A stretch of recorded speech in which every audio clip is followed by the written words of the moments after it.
What's up, everyone? Welcome to the Nice Catch Podcast, where we're here to catch you up on all the latest football news and analysis. I'm Baden. And I'm Hank. Today, we will be going over round one of the NFL draft, talking about the biggest surprises, our favorite picks, all of this, looking back over round one.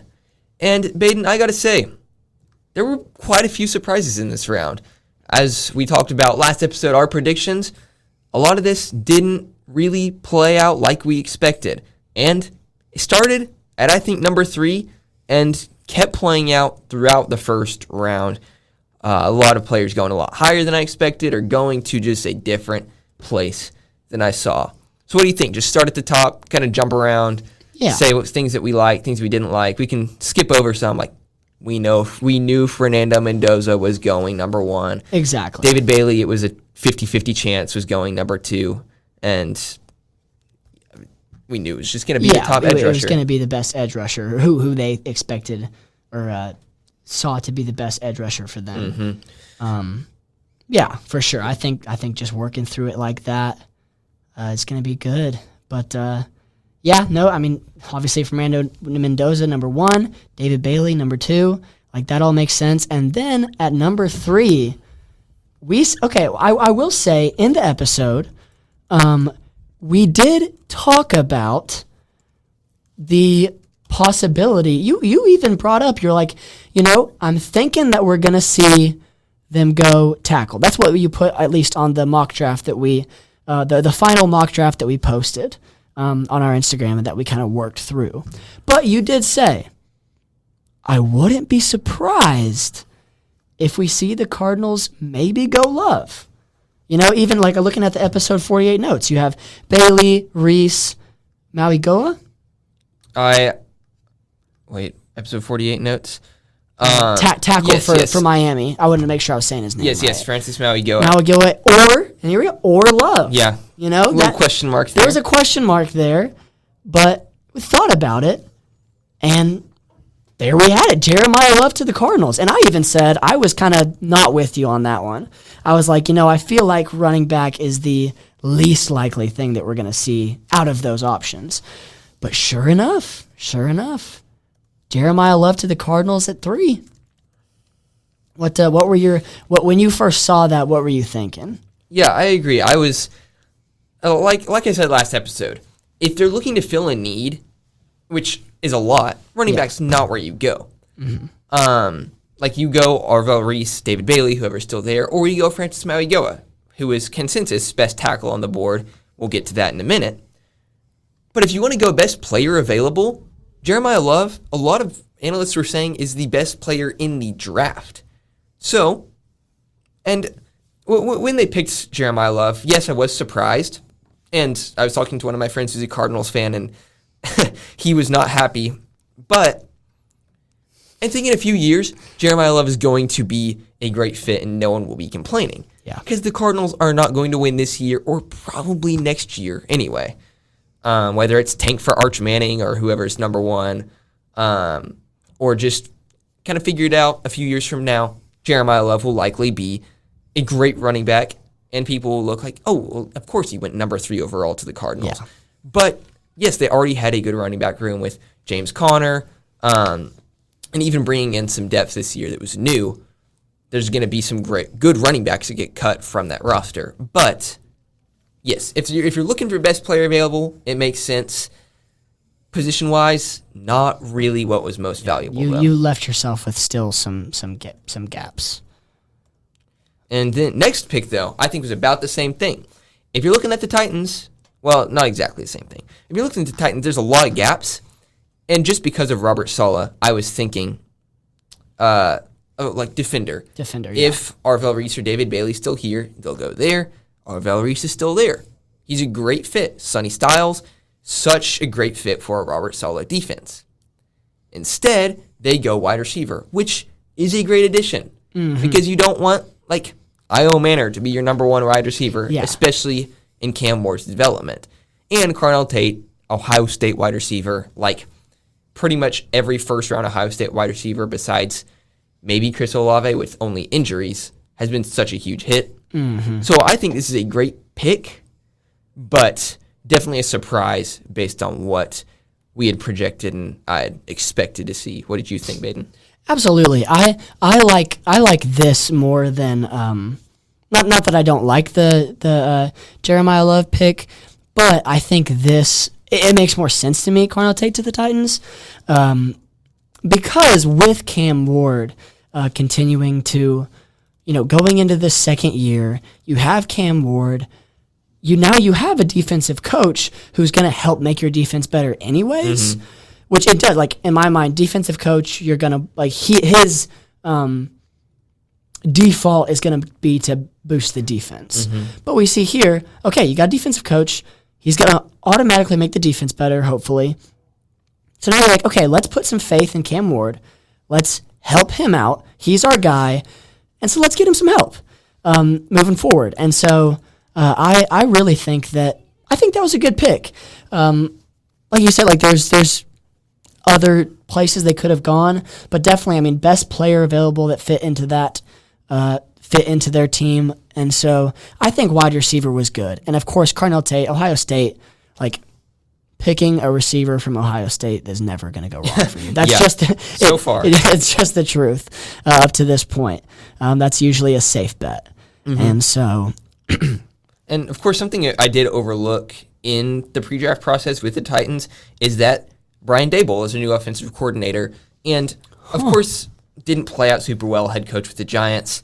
But even he led Daniel Jones, who, yes, I guess was a great quarterback for 8 weeks last season, but gave him a great season with the Giants one year. And then he didn't. And then Josh Allen, I almost said freshman year, his rookie year was not a good quarterback. But decision-making, like interceptions, throwing motion, all of that. Brian Daboll played quarterback whisperer for Josh Allen, who is now perennial MVP. Yeah. And so maybe he can do the same for Cam Ward. And I think Cornell Tate is a huge reason why Brian Daboll could be able to boost up Cam Ward. You can think about Josh Allen with Stephon Diggs at their peak. Of course, that didn't lead him to a ring, but I think Brian Daboll has seen how much having your number one receiver really helps you play quarterback. So here we are. We've gone through two of our favorite picks. Arvell Reese, I think, was just like, if he's there at number 5 and you're the Giants with, a lot of holes, Arvell Reese he can play linebacker, he can play edge rusher. He is Micah Parsons. I think that was just a great pick that we don't need to dive into a ton there. Yeah. But number 6, though, yes, Mansour Delane was someone we picked to go to the Chiefs often, but trading up for him, I thought was a little bit surprising. I wrote in my notes that I would have guessed they would have stayed back at 9, and if Delane fell to them, great. If Caleb Downs fell to them, which, he would have, great. If Reuben Bain fell to them, which, again, he would have, also great. And then giving up, I don't remember exactly how much, but giving up some draft capital. Sure, they won't pick in the top 10 very often, but I just thought trading up for this corner was, I don't know, a little questionable. Of course, probably I won't doubt them because sure, it was only moving up 3 spots, but trading up was a surprise for me in that spot. They sent, of course, their number 9 pick, their 74, which would that be round 2? Round 3, early round 3. Sorry. Early round 3, and then their 148, which I guess would have been another 2 rounds later. Okay. They also traded Trent Mc... Yes, that was a separate trade. That was a separate trade. But it shows why they need a corner. Yeah. It looks like, so they traded 3 picks to bump up to corner. But that is kind of interesting because it's like, it seems like looking at how everything else fell, you could have gotten that same player for free. But like you said, we're not going to know until it turns out, and you never know who could have, No, I mean I'm looking at it. Probably you would have got him one way or another, but they could have seen something. They could have heard something about maybe like the Commanders. The Commanders took a defender, You know, maybe something like that, and they were a little nervous. I don't know. Yeah. I mean, reading about this, Commanders and Saints both had needs at corner, and so were potential takers for him. And if you're the Chiefs, you're like, okay, like we don't have that many holes on our roster. Yeah. Corner's a big need. Let's just like play off every roadblock that they don't get one.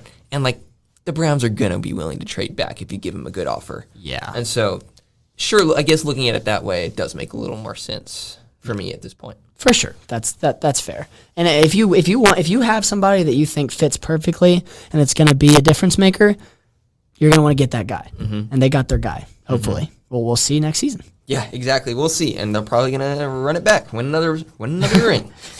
Would not surprise me at this point. Yeah. Sonny Styles, again, just kind of expected Washington to go best player available, especially on defense at this point. I was a little surprised they didn't take Downs. Yeah. But again, we'll get to Caleb Downs. At watching it as a Cowboys fan, it's like, okay, like who's still on the board at this point? We're not trading up a ton. Like Delane, top corner, is gone. Oh, now Sonny Styles is gone, so I guess Caleb Downs is the next best player up here. So, and of course, we know what happened with Jermod McCoy, the other corner, but we'll dive into that maybe next episode. Jordan Tyson at 8 was another one that was a little surprising to me just because of how injury prone he is. I mean, has missed a third of his potential college games. And again, going to the Saints, where their other number one is, well, Chris Olave, also often injured. I do like this Saints picking a wide receiver, but I do wonder if Jordan Tyson and his injuries will be a big storyline in the NFL. For sure, yeah. And like I know we had them taking receiver, but at that point we thought that was going to be Carnell Tate falling all the way down. So then, yeah, like you're saying, like with injuries, with it almost seems like maybe a less secure pick. Like with all the holes they have, a less secure pick than Carnell Tate. But still, I mean, an amazing receiver. And I don't know, the Saints are kind of like not hit or miss with receivers, but it's like you got Michael Thomas, and then like you go forward and it's like, okay, I feel like the next guy is Chris Olave, who like sometimes, like you said, because of injury and like sometimes it's like, oh wow, Chris Olave is their guy, and then it's like, wait, Chris Olave, like you know, he doesn't always have, he's very inconsistent, and a lot of that's due to injury, and so you know, the Saints, it's just kind of an interesting. It's kind of going to be interesting to see. And so I do think that receiver makes sense, but just a little less confidence with it not being Carnell Tate and being a receiver where there's just more questions. Yeah, I'm with you there. That makes sense. Number 9 was a little bit of a surprise to me that Spencer Fano went above Maui Goa, but I think this is a versatility pick. The Browns know they can put Spencer Fano anywhere along the line, and he'll be a plug-and-play starter. If you're looking for a true offensive tackle, Maui Goa is probably the way you go. But I think I even pre-draft debated putting Fano as my number 1 just based on scouting reports. And I think especially to the Browns, this makes a lot of sense. Just the versatility. We talked about that a lot. Yes. And then we get to number 10 with the Giants. And another reason I think that the Saints might have picked Jordan Tyson is because apparently the Giants really like Jordan Tyson. I saw a lot of mocks that had him even going as high as 5 to the Giants with the Giants' first pick of the draft. And so the Saints knowing, we like our guy, we want a receiver. I don't know, maybe they were also really high on him and just wanted to take him before the Giants could. Yeah. But the Giants, well, they passed on Caleb Downs, which was a big surprise for me. But they do need an offensive lineman, and I don't think you should be mad about getting, like Giants fans, don't be mad about getting Francis Maui-Goa. Yes, you let the Cowboys get Caleb Downs, but you got to protect Jackson Dart, and you didn't do a great job of that last season. Yeah.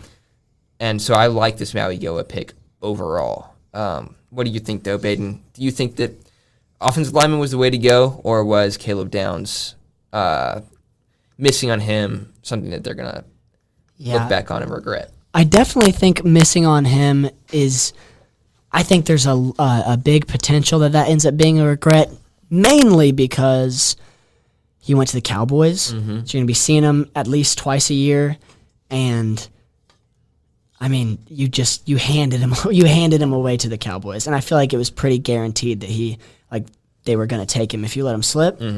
But then again, I think that's very possible that will be a regret.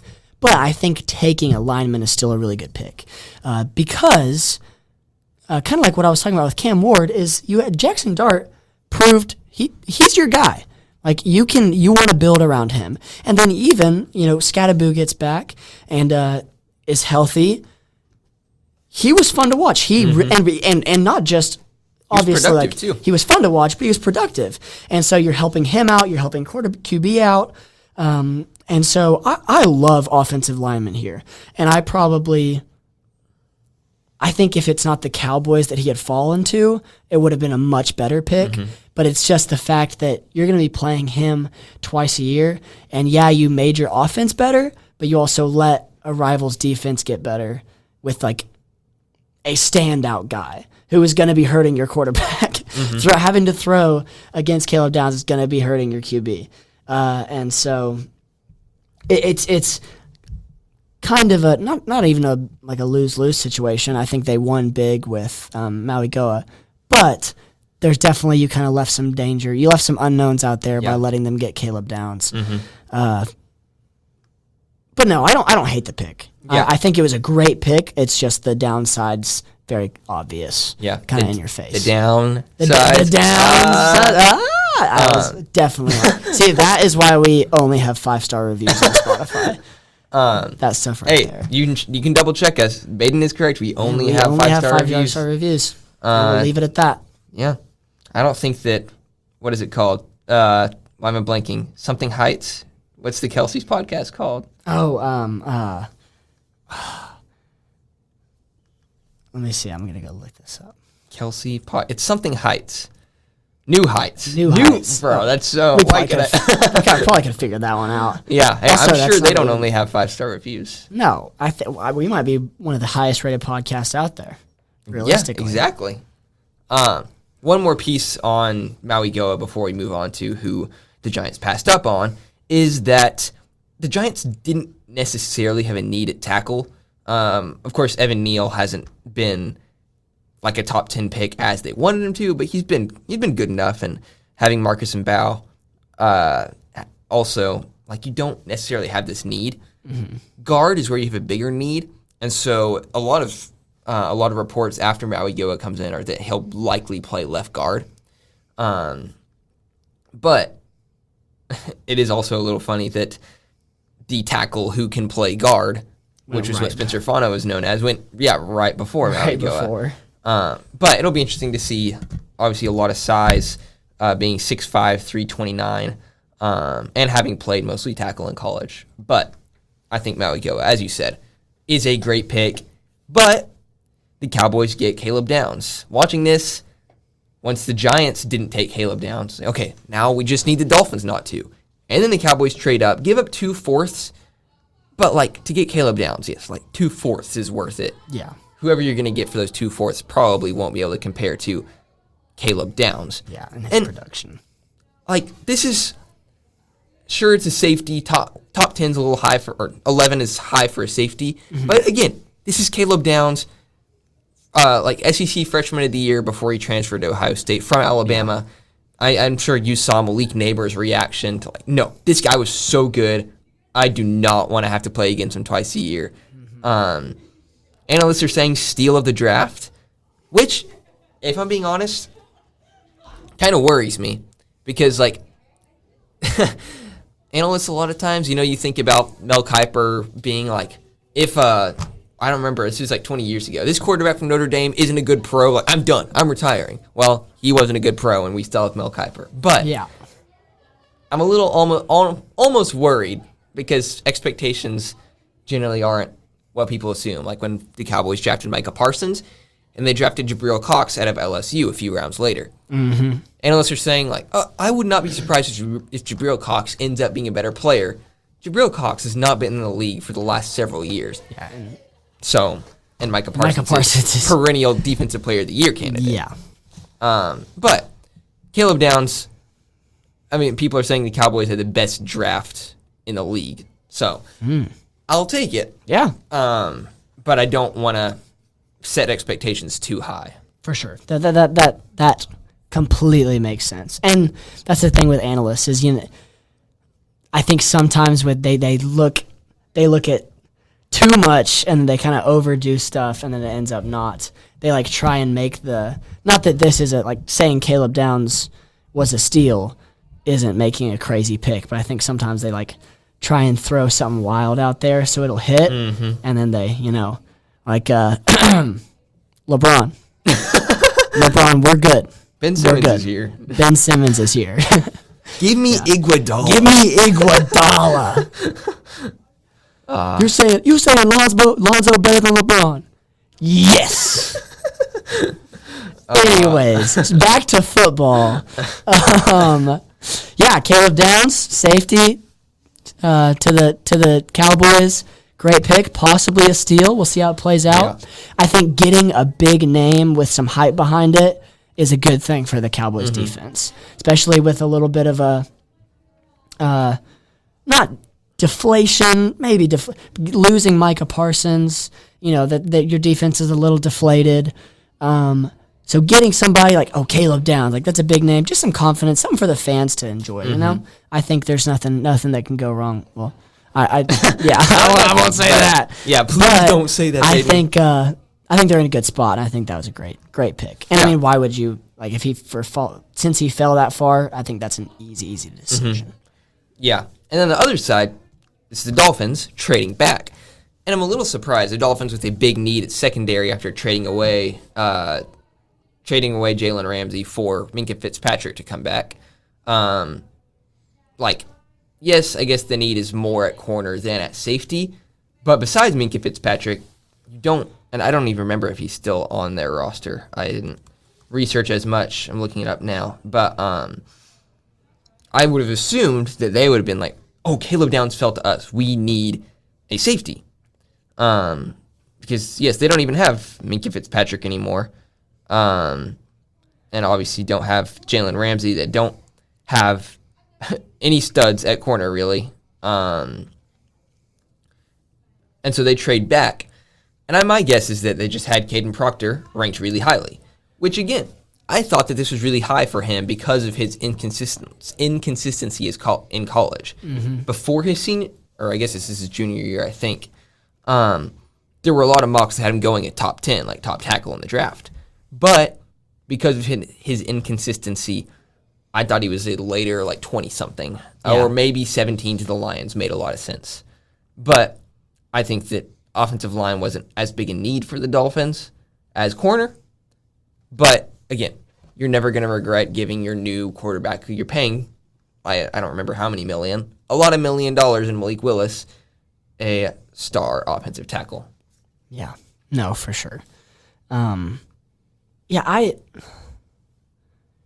Dolphins, I guess, could have really gone anywhere with how their team is.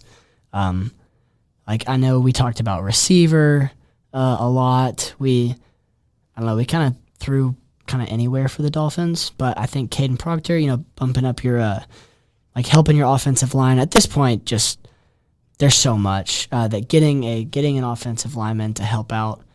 Who are they looking at quarterback now? I know Malik Willis. Sorry, you just said that. Yeah. I think getting him in, and they obviously I think the fact that their first focus was line maybe shows that they really see whatever they've seen from Malik Willis. It just not only last season, but through practice, whatever they've seen, they're like, okay, we want to set this guy up for as much success as possible with our team at this point.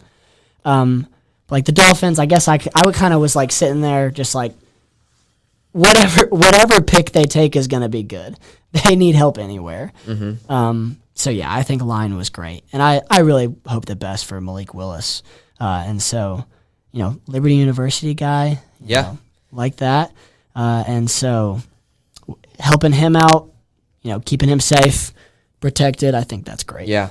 Well, hopefully his first pitch the other night. I don't know if you've seen videos of that. If you're listening, you should just look it up because it was not pretty. Not pretty. Hopefully that's not the narrative we see. Yeah, it's not indicative of his first season with the Dolphins. Then again, I feel like you go to the Dolphins and. I mean, yeah, Ryan Tannehill leaves the Dolphins and leads the Titans to an AFC Championship. Literally. But the next pick is probably where we'll spend a few minutes because it was, well, if you don't look at Caleb Banks, because I was very surprised to see him in the first round with the Vikings a few picks later. This is probably the most surprising pick here is the Rams going Ty Simpson at 13. I thought this was really high for Ty Simpson, but I don't think you could ask for a better spot to go sitting behind Matthew Stafford and with Sean McVay. Like, this is just probably dream come true for Ty Simpson, and the Rams possibly find their quarterback of the future. You could get a ring for it's not even crazy to say you get a ring your first year. Yeah. Without even having to play. Yeah. Just develop, get you some bling. Mm-hmm. I mean, yeah. This is one pick that, yes, they do need a quarterback for the future, but this is also a year where they might be able to win the Super Bowl. They were not that far last year and had the roster too. So what do you think, Baden, with Ty Simpson? You've possible quarterback of the future, but maybe taking a little gamble, picking him early, versus a offensive tackle, wide receiver, or even Kenyon Sadiq, tight end, someone who could give them that extra piece. What's your opinion on that, Baden, on the back end? Yeah, I really expected them to do something that was going to help the offense, like a receiver or a tight end. I feel like and the thing is, I guess, I'm sure there's so much communication that goes on between teams that we don't see, or like whether they have, not like spies, but if there's team analysts that are like, look, I'm just telling y'all, this team's looking at this guy. Mm-hmm. Like, because I feel like you could have gone receiver, tight end, even maybe something on defense. I mean, you're having to go against the Seahawks. Yeah. So, like, you know that their defense is going to be good. And so either, like, bumping up your offense and or making sure that your defense is also really, really good is important. And I feel like they could have used their first round a little better, because I just don't think that Ty Simpson would have gone in the second. Like, I think they could have they had a second-round pick, that wasn't traded away to anything. Well, they traded away their 29 overall, which is where a lot of people expected him to go. They traded that away for Trent McDuffie. Okay. And so maybe they didn't have another pick till 29 in the second round, and that's after the Cardinals pick again, the Jets pick again. So I guess that makes sense. I didn't realize that they had traded away, but now I just read that actually like 15 minutes ago, that they had traded away that pick. So I guess that makes more sense to me, because I was thinking, like, there's no way you miss him in round 2. But if they didn't have a second-round pick, then I understand taking Ty Simpson. But I just feel like with the division you're in and how close you were to the Super Bowl last year, and the fact that you know you're going to be playing the Seahawks defense twice a year, at least, and, like, I don't know that they're going to get any worse. Yeah. So it's like, it was a big surprise to me. And I guess the only not redeeming thing, but the only thing that makes it a little less surprising is the fact that they wouldn't have got him in round 2. Yeah. I feel like it could have been used differently, but I guess I understand it. Is the short way of saying that? Yeah. Yeah, I'm with you a little bit. I think the more I've researched it, the more I'm like, it makes sense. I think this does make sense. Okay. I just seeing, like, if you think that the Rams you look at, like, general rookie receiver stats, if you think the Rams are 4 touchdowns and 500 yards away from the Super Bowl, like, that just doesn't make a lot of sense generally. But again, it might. Like, 1 touchdown in 1 game that this rookie could give you. That's what could have got him last year. But again, we saw Jordan Love getting picked, and it's worked out great long run. But if they gotten a receiver that year, would they have won the Super Bowl? Yeah. Who knows? It's hard to tell. This is one of those that I think we will, only hindsight will be 2020. Yeah. Can't know for now. Can't know really now. right now. But there's Ty Simpson, and Sure. that was And the good for biggest. him. There have been surprises so far with Jeremiah Love, Carnell Tate, Caleb Downs sliding, Caden Proctor going that high. Ty Simpson was one where I was like, okay, like I had heard buzz, maybe 13 for the Rams. I did not expect to actually see it. I expected very late first round, Cardinals or Jets trading up to get him. Mm-hmm. Then here we are with the Rams. But then after that, of course, it's hard to beat the hype of the second first round quarterback you didn't expect to go. Yeah. Maybe not even first round, and he's going 13 to the Rams. But again, there's in the rest, I think a few more picks are worth mentioning before we sign off for this episode. Ruben Bain sliding down to 15. I honestly expected him to slide a little bit, and I think that this is a great pick for the Bucs. Yes. I was a little surprised they didn't try to go tight end because Cade Otton isn't really your number one, like the guy you want as your number one tight end.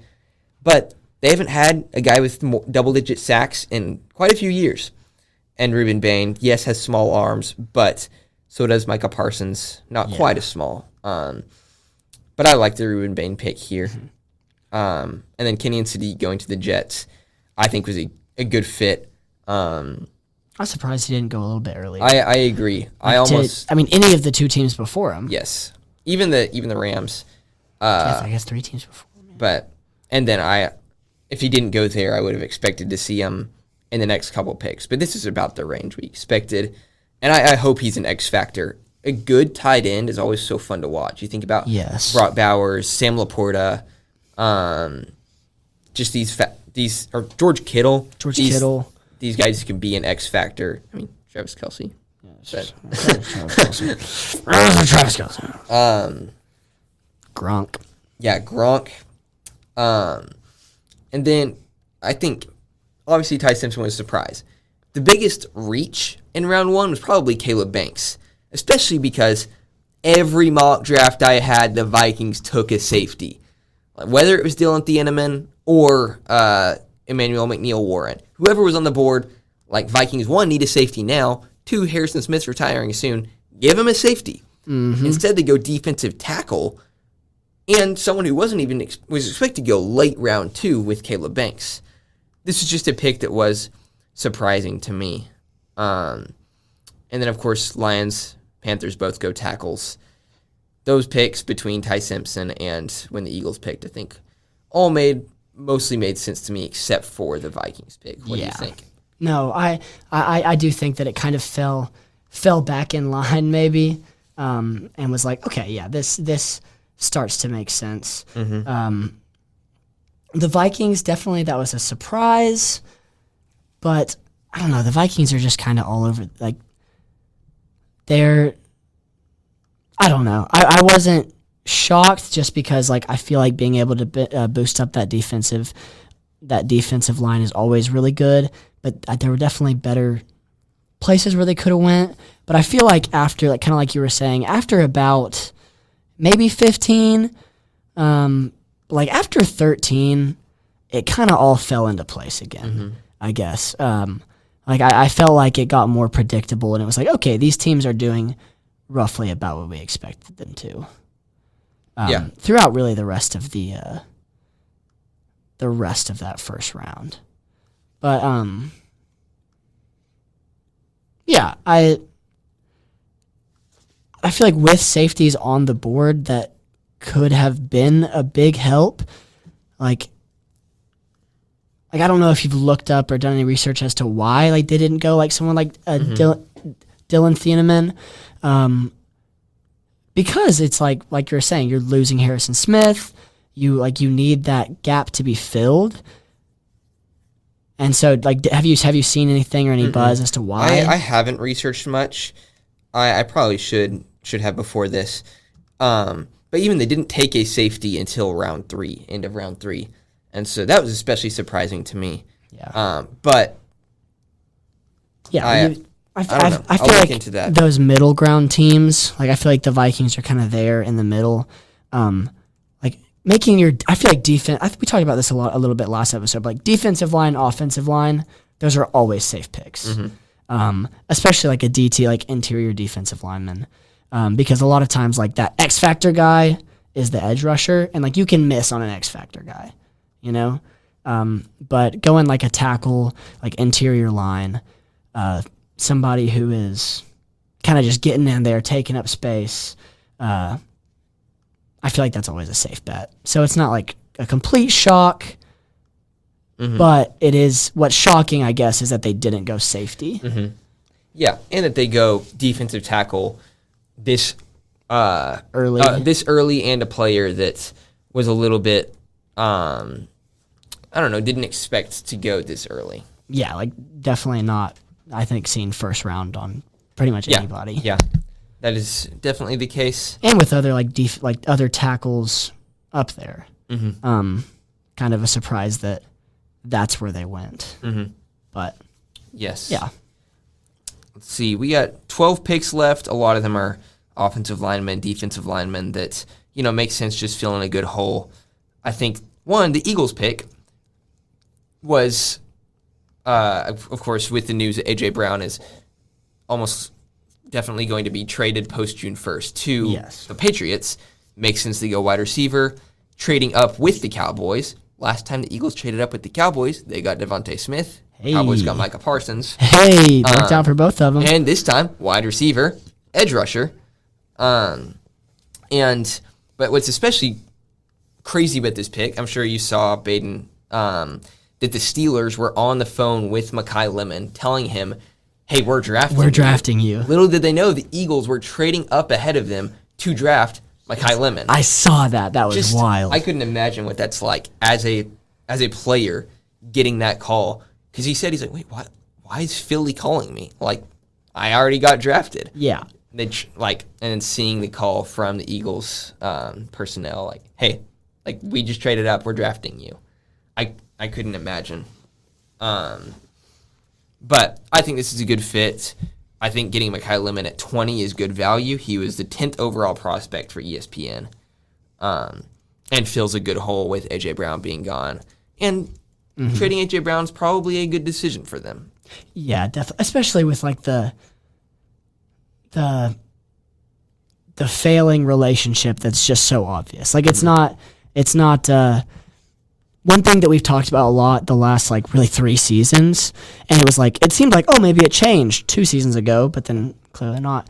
It's just some relationship things with the Eagles and some like locker room things where it's like it seems like there's something off. And last year that just became so obvious.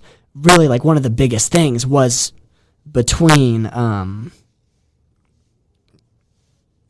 Sirianni and sorry, I hit my keys. Nick Sirianni and Jalen Hurts. Not Jalen Hurts. And A.J. Brown. A.J. Brown. Like that was one of the biggest things. And so it does not surprise me at all that, number one, they're trading him away just because you can't. I mean, think about like Stephon Diggs near the end of his Bills. Like it was clear he did not want to be there, and you don't want a player playing for you, no matter how good he is, that doesn't want to be there. And because you at this point you never know what might happen. You might have something like a was it A.J. Brown? No, not A.J. Brown. One of the Steelers' best Steelers wide receiver ever, Antonio Brown. Sorry, at the Buck. It's like you don't really. Of course, there's other stuff that going into that, but it's like if somebody doesn't want to be there, you don't want them on your team. Yeah. And so going wide receiver, filling that space, that's great, and that's a great place to. Well, I feel like getting swiped by the Eagles instead of going to the Steelers isn't like a huge upgrade, but it's still an upgrade. Like that team probably has if they can get some stuff together, has a higher ceiling maybe. Yeah. And so I wouldn't be mad if I were him. But I'm sure, if anything, I'd feel good because I'm like, dude, all these teams want me. I'd be kind of hyped up. I'd be like, all right, everybody wants to draft me. But I can't. I would be losing my mind, and I'd be so confused. I'd probably think I was getting prank called. If I got called by the Steelers and I knew okay, I just got drafted, and then Philly calls me, I'd be like, this is some kid. this is some kid trying to mess with me or something like that. Yeah. I don't know. Yeah. I would have been a little cautious, Yeah. but yeah, That makes sense. it's kind of fun. Yeah. It was just a funny storyline. Did not expect to get from round one. I think there's probably 5-ish more picks that are worth mentioning a little bit here. One, Cowboys pick Malachi Lawrence. Edge wasn't as much of a need in my mind as corner or linebacker. Of course, later they addressed those needs, especially linebacker trading for D. Winters. And Malachi Lawrence, I was a little surprised to see go this high when edge rushers like Kendrick Falk were still on the board. But I think he fills a good hole there. But more than that, the Browns drafting Casey Concepcion.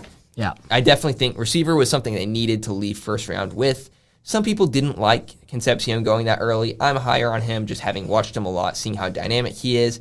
And round 2, they get Denzel Boston, who could have gone round 1. Could have gone round 1. Honestly. A lot of analysts would have been very happy if they just flipped, get Denzel Boston round 1, Concepcion round 2. And it just, if that would make you happy, analyst, think of it that way. Yeah, think of it that way. It's the exact same outcome. Yeah. But I excited to see Concepcion be able to make plays on the Browns because I think that the Browns just need someone that when you get the ball in their hands are going to be dynamic. yes, that's exactly what they. And because they don't have much of that now. Jerry Jeudy can't do everything on his own. He's not the receiver he once was, and he can't put an offense on his back. I think Bears taking Thieneman, that was a good spot for him to fall. Very much so. Texans, good job picking a lineman. Dude, the Bears. The Bears might be good. That's what I'm saying. They were good last year, and I think they're getting better. Sometimes I think about teams like the Commanders that were good, and then they didn't get better, and I'm like, the Bears are looking like the Bears are looking like they could be a little scary. Which I don't even like the Bears, but I'm like for whatever reason, I'm kind of just a good story excited line. for him. Yeah, Ben Johnson. Yeah, I love Ben Johnson. That's one thing. The one thing I love about the Bears is Ben Johnson. Yeah. Chris Johnson, corner, going to the Dolphins, was something that surprised me a little bit. But again, Jermod McCoy, I don't know what his knee looks like, but apparently it's not good if he fell all the way the 4th round. Yeah. Omar Cooper going to the Jets, I think was a good pick, being able to trade back up. Jets had a great They first did round. 3 picks because they trade back up in the first to get Omar Cooper. Yep. So you leave with David Bailey, best edge rusher in the draft, Kenyon Sadiq, by far the best tight end in the draft, and Omar Cooper, top 5 wide receiver in the draft. Yeah. I think that's a good first round, even if you don't really have a quarterback. Fair enough. But the last pick in round 1 is something that was intriguing to me because I figured that the Seahawks would go corner or running back, and they went running back. Maybe a little bit of a reach for Jadarian Price, but I think that he fits right into their offense and fills a great hole. He and Charbonnet being able to work well together, Jadarian Price being able to be maybe even the lead back that he wasn't in college, playing alongside Jamal Love. First time 2 running backs from the same school have gone together in the first round since I think 2007 with Arkansas, having Darren McFadden and someone else. I was making. Was there a third running back that we had talked about last I episode? think Mike Washington, the Arkansas running back. Okay, but he was He was pretty late, significantly much later than I expected. lower in our we knew it was going to be both Penn State and then him. I don't know why I thought there was a third guy that was like up there higher. It was probably just me. I think that I expected him to go a little higher, especially with him having a great combine, being the fastest running back in the combine. Yeah. But we knew it was going to be both the Notre Dame guys first, most likely. Yeah. But anything else in there from that first round that stuck out to you, Baden? No. I think really those first 15 or 14, 15 were crazy. Mm-hmm. And then it kind of mellowed out. And there, of course, were some surprises or even things where like, okay, that makes sense, but you could have gone here or here. Mm-hmm. But I think really like started to make sense. There's obviously other stuff I like. I love that the Texans got an offensive guard. You know, there's stuff like that where I'm like, yes, thank you so much. You did a great job. I love that the Patriots went tackle. I think you saw in the Super Bowl last year, you really need some help on the offensive line. I think that's a great pick. And then like, we see the Patriots, especially now, they're probably having A.J. Brown come in, which hopefully, relationship-wise and everything, that's going to work out. And so you have your guy who took you to the Super Bowl, and now you're making his job easier, hopefully. I think the end of this round really, number one, like went relatively expected. And number two, like I really think that a lot of these teams did not just what we thought they should do, but like what fits and what's going to work out well. I feel like there's not a pick in this draft that's like Atlanta taking Michael Penix. Yeah. Where you're just like not only are you like Ty Simpson, you're like, oh my gosh, I did not see that coming. But it's not like that's stupid. It's like, yeah, I can understand that. Even if I don't think it was the best pick, like I see where they're coming from. Like with Michael Penix, you're sitting here and you're like, you just paid Kirk Cousins so much money. And that, like, what are you doing? I don't think there's a pick here where you're like, what are you doing? Like, you are dumb. I don't think there's anything like that. I think everybody, even if it's like, maybe you could have done something better, any of these I'll say could work out and end up being super good picks. And a lot of them just are super good picks. So I feel like it was not a predictable round one, but it went well for all the teams. I think they can all walk away pretty happy. Yeah, I agree.